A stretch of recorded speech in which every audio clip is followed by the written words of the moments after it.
Halo, selamat pagi. Selamat datang kembali di kelas fisika. Hari ini kita akan belajar materi fisika kelas 10, yaitu tentang gerak jatuh bebas dan gerak vertikal ke atas.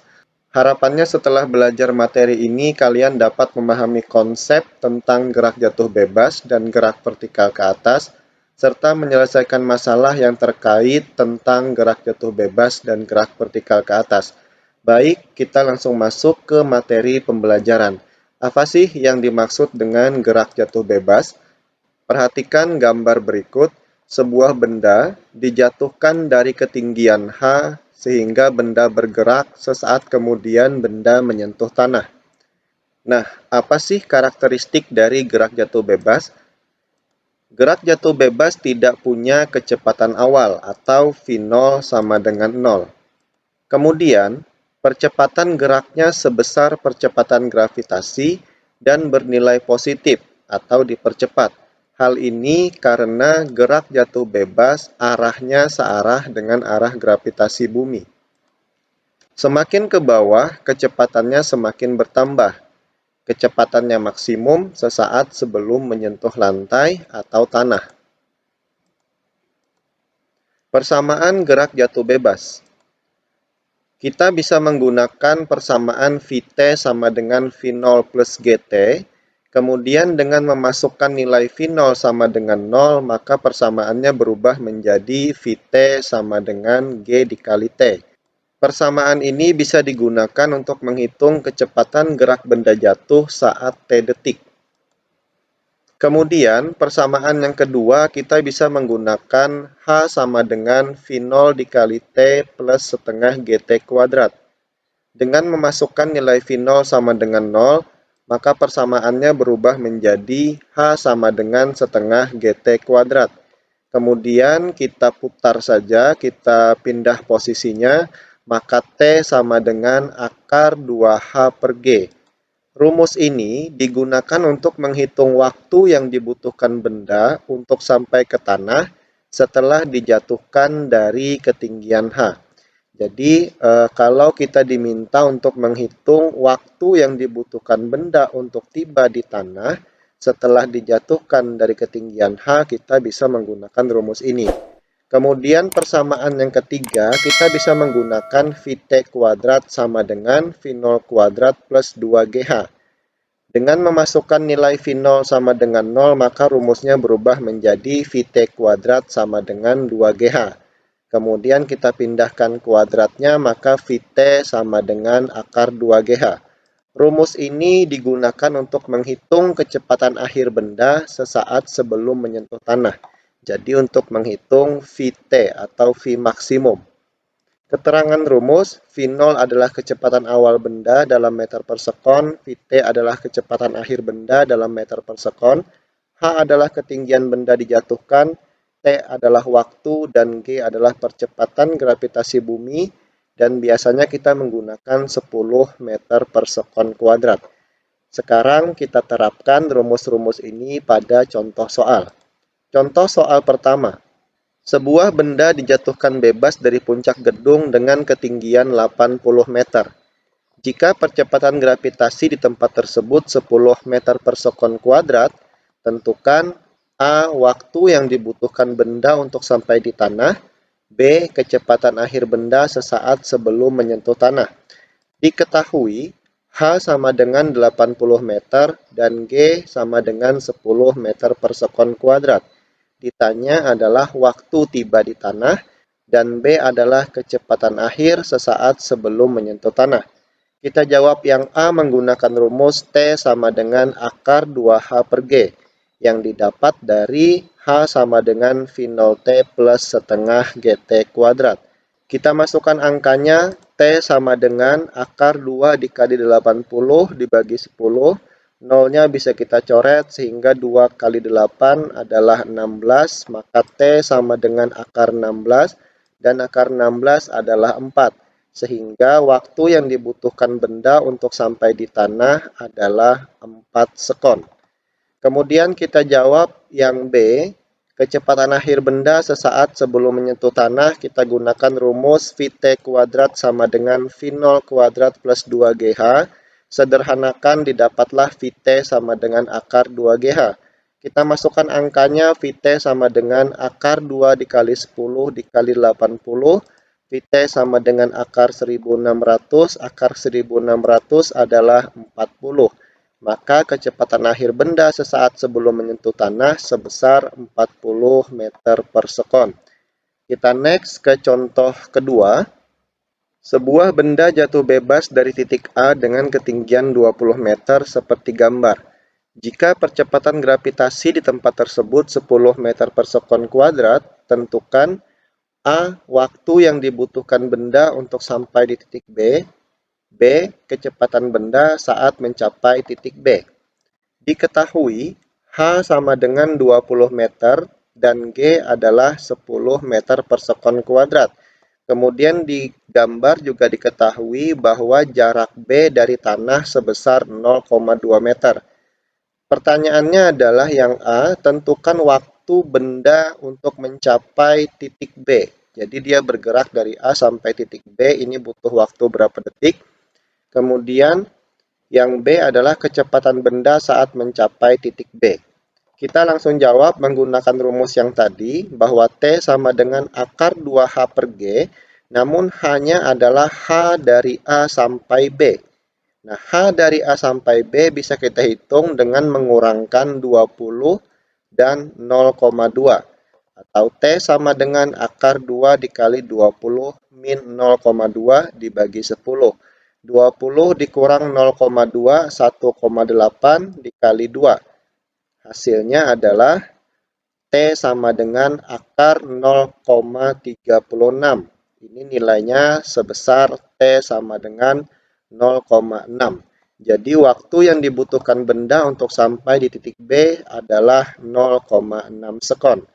Kemudian kita jawab yang B juga menggunakan rumus sebelumnya tadi, bahwa Vt sama dengan akar 2G dikali H. Namun H-nya adalah H dari A sampai B. Kita masukkan angkanya, 2 dikali 10 dikali 20 min 0,2, maka Vt sama dengan akar 20 dikali 1,8, Vt sama dengan akar 36 sama dengan 6 meter per sekon. Bagaimana? Mudah dipahami? Sekarang kita masuk pada konsep gerak vertikal ke atas. Perhatikan gambar berikut. Sebuah benda dilemparkan ke atas dengan kecepatan v0 sehingga benda bergerak dan menempuh ketinggian sebesar h. Karakteristik gerak vertikal ke atas adalah yang pertama, benda punya kecepatan awal atau v0. Kemudian yang kedua, percepatan geraknya sebesar percepatan gravitasi, tapi bernilai negatif atau diperlambat karena geraknya melawan arah gravitasi. Kemudian yang ketiga, semakin ke atas kecepatannya semakin berkurang. Dan yang keempat adalah saat mencapai ketinggian maksimum atau H maksimum, kecepatan akhirnya sama dengan 0 atau di sini nilai Vt sama dengan 0 pada saat mencapai ketinggian maksimum atau titik tertinggi. Persamaan gerak vertikal ke atas, yang pertama kita telaah saat mencapai tinggi maksimum. Kita gunakan rumus Vt sama dengan V0 min Gt. Kenapa minus? Karena gerak benda melawan arah gravitasi. Kita masukkan nilai Vt sama dengan 0, maka rumusnya berubah menjadi V0 sama dengan G dikali T, dan T sama dengan V0 per G. Rumus ini digunakan untuk menghitung waktu yang diperlukan benda untuk mencapai tinggi maksimum. Kemudian, persamaan yang kedua, kita bisa menggunakan rumus H sama dengan V0 dikali T min setengah GT kuadrat. Rumus ini bisa kita gunakan untuk menghitung ketinggian yang dicapai benda saat bergerak selama T detik. Kemudian rumus yang ketiga kita tinjau lagi saat benda mencapai tinggi maksimum. Kita gunakan rumus Vt kuadrat sama dengan V0 kuadrat min 2GH. Kita masukkan nilai Vt sama dengan 0 di titik tertinggi. Maka rumusnya berubah menjadi 0 sama dengan V0 kuadrat min 2GH. Kita pindah ruas. H sama dengan V0 kuadrat per 2G. Rumus ini bisa kita gunakan untuk menghitung ketinggian maksimum yang dapat dicapai benda yang bergerak dengan kecepatan V0. Keterangan rumus, V0 adalah kecepatan awal benda, Vt adalah kecepatan akhir benda, H adalah ketinggian yang dicapai benda, T adalah waktu, dan G adalah percepatan gravitasi bumi. Nah, sekarang kita coba menerapkan konsep ini kepada contoh soal. Contoh soal pertama, sebuah benda dilemparkan ke atas dengan kecepatan 40 meter per sekon. Jika percepatan gravitasi di tempat tersebut 10 meter per sekon kuadrat, tentukan A. Waktu yang dibutuhkan benda untuk mencapai tinggi maksimum, dan B. Tinggi maksimum yang mampu dicapai benda. Diketahui V0 sama dengan 40 meter per sekon, G sama dengan 10 meter per sekon kuadrat. Ditanya yang A Tmax dan yang B adalah Hmax. Kita gunakan rumus Tmax sama dengan V0 per G. Kita masukkan angkanya, V0-nya adalah 40 dan G adalah 10, sehingga waktu yang dibutuhkan benda untuk mencapai tinggi maksimum sebesar 4 detik. Kemudian kita jawab yang B menggunakan rumus Hmax sama dengan V0 kuadrat per 2G. Kita masukkan nilai V0 sebesar 40, kemudian kita kuadratkan, dibagi 2 dikali 10. Sehingga hasilnya adalah Hmax sama dengan 80 meter. Untuk menghitung Hmax, kita juga bisa menggunakan rumus H sama dengan V0 dikali T min setengah GT kuadrat. Namun T di sini adalah T maksimum. Sehingga kita masukkan saja angkanya sama dengan 40 dikali 4 min setengah dikali 10 dikali 4 kuadrat. Kita hitung hasilnya juga 80 meter. Kita next ke contoh berikutnya. Sebuah benda dilemparkan ke atas dengan kecepatan 20 meter per sekon.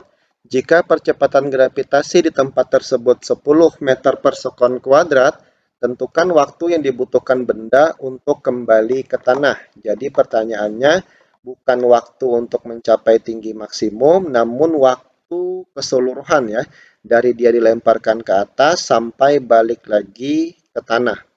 Diketahui V0 sama dengan 20 meter per sekon dan G adalah 10 meter per sekon. Ditanya waktu tiba di tanah. Kita jawab, pertama kita hitung dulu waktu untuk mencapai tinggi maksimum. Menggunakan rumus T maksimum sama dengan V0 per G. Masukkan angkanya sehingga didapatlah waktu untuk mencapai tinggi maksimum sebesar 2 detik. Jadi dari dilemparkan sampai tinggi maksimum itu butuh 2 detik. Kemudian kita kalikan dengan 2 karena benda bergerak lagi ke bawah dengan tinggi H yang sama. Sehingga, nah jadi di sini ketika benda dilemparkan ke atas mencapai tinggi maksimum sebesar H, benda sesaat berhenti. Lalu kemudian benda jatuh lagi sampai menuju tanah.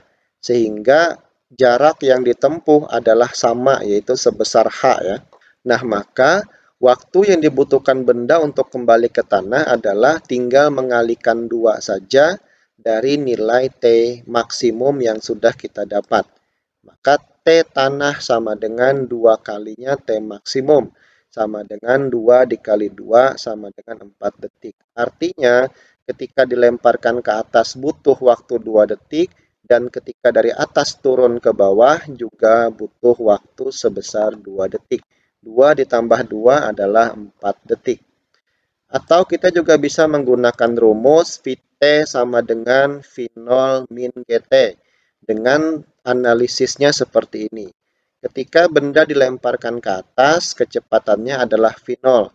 Saat mencapai tinggi maksimum, sesaat berhenti, kemudian benda jatuh bebas ya, sehingga sesaat sebelum menyentuh tanah dia punya kecepatan sebesar Vt. Nah, di mana antara Vt dan V0 awal ini nilainya adalah sama, namun arahnya berlawanan. V0 mula-mula itu arahnya ke atas dan Vt arahnya ke bawah, sehingga Vt-nya kita negatifkan dan besarnya sama sebesar V0. Kalau dilemparkan ke atas dengan kecepatan 5 meter per sekon, maka kecepatan baliknya sesaat sebelum menyentuh tanah juga 5 meter per sekon, namun minus karena arahnya berlawanan. Kita ganti rumusnya menjadi min V0 sama dengan V0 min G tanah. Kemudian kita pindah ruas, maka G dikali T tanah sama dengan V0 ditambah V0, G dikali T tanah sama dengan 2 V0, dan T tanah sama dengan 2 dikali V0 per G. Kita kalikan saja, masukkan angkanya ya. 2 dikali 20 per 10 hasilnya adalah 4 detik. Jadi, boleh menghitung dulu berapa waktu yang dibutuhkan untuk mencapai tinggi maksimum, lalu dikalikan dengan 2 atau bisa menggunakan konsep ini. Jadi terserah kalian kira-kira nyamannya menggunakan rumus yang mana. Oke, untuk mengecek pemahaman kalian silahkan coba latihan 2 soal berikut. Ya, mudah-mudahan bisa ya, karena di sini cuma saya ganti angkanya saja dan cara mengerjakannya sama seperti pada contoh soal. Sekian pembahasan materi tentang gerak jatuh bebas dan gerak vertikal ke atas. Saya berharap mudah-mudahan kalian bisa memahami konsepnya dan menyelesaikan permasalahan yang terkait tentang materi ini ya. Saya akhiri, selamat pagi, sampai jumpa lagi di video pembelajaran berikutnya. Start to sail on these ocean waves. Nobody knows how to find us. It's turning out to be a perfect day. I just wanna leave our normal lives behind us. So let's get lost out here. No